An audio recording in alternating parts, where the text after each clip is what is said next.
All right, so the title of your notes is going to be Solving Absolute Value Equations.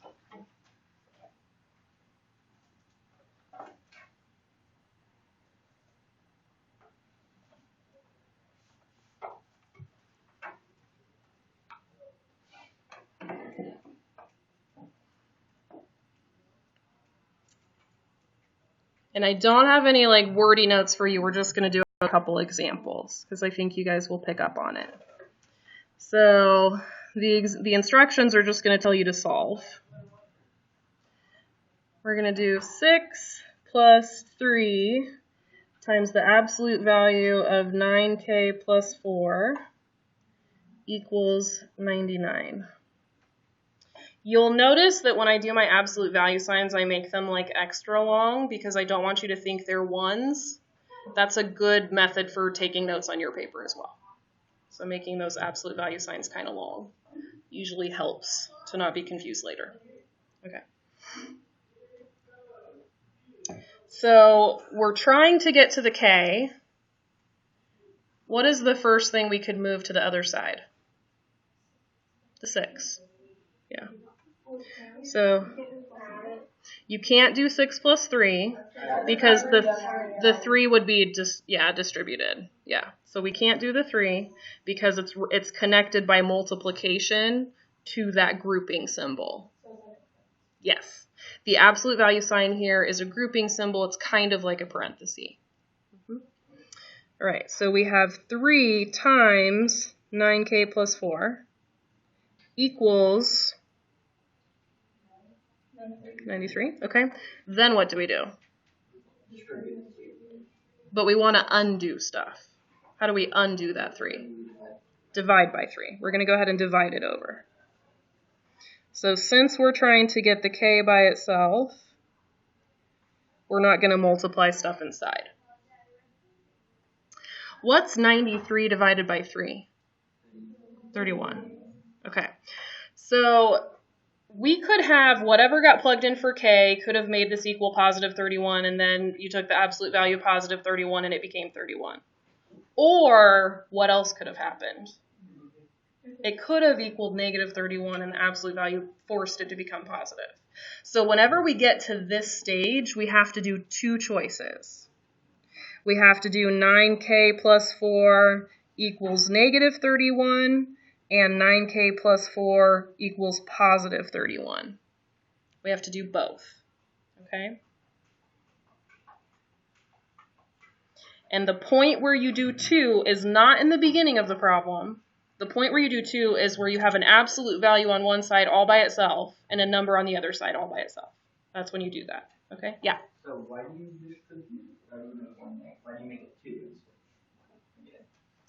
2 equations? Because I have that the inside could have been positive and the absolute value kept it positive, or that the inside could have been negative and the absolute value forced it to be positive. Yeah. All right. So what do we do next? Yeah, we solve it now. So we're going to go ahead and minus 4, right? Minus 4. So I've got 9k equals negative 35. And then for the other one, 9k equals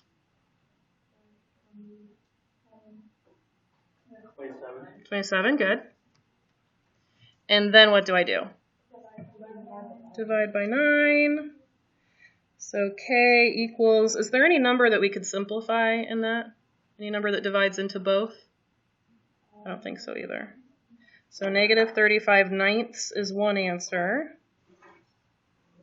And then over here, we're going to divide by 9, and k equals 3. So we have 2 solutions, negative 35/9 and 3. We can plug it back in to check it, yeah. So do you have to plug it back in? No. Is it a good idea? Yes, especially on a test. I would probably plug something back in just to make sure I had it. So 6 plus 3, then I can hit the math button, get my absolute value sign in there. 9 times negative 35/9 plus 4. I just want to make sure it equals 99, and it does. They both are right. So now if I want to do it again, 6 plus 3, because one of them would have given you the positive version, one of them would have given you the negative version, which is how we have two. Nope, they're just true, true. They should be true, true. Okay. Example number 2.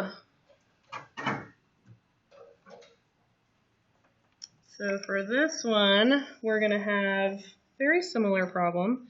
4 plus 8 times the absolute value of 7n minus 8 equals 12. What should we do first? Yeah, minus the 4.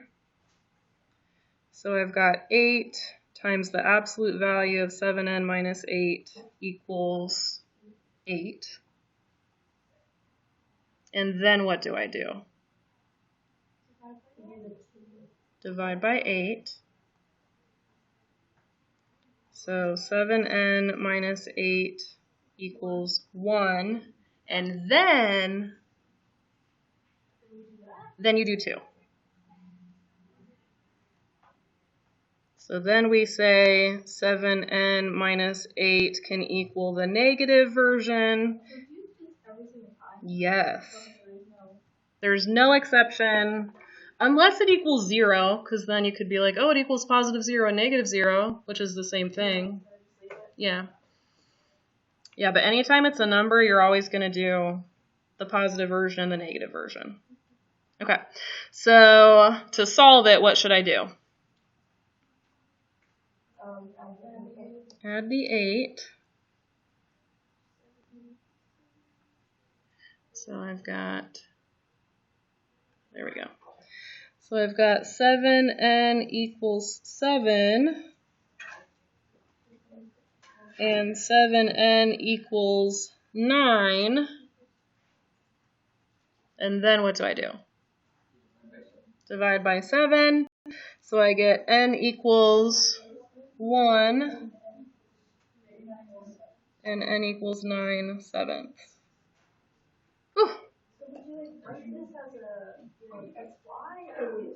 These, so here we don't, these are not graphs. So a graph says for any specific x, I can find a specific y, and we write the equation in a general form so that you can plug in what you want and get what you want. This problem is saying this is a specific answer, and it doesn't have a y coordinate it corresponds to.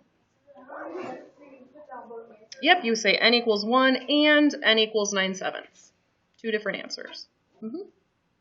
Any other questions? Okay, so we're just going to practice that for a little bit.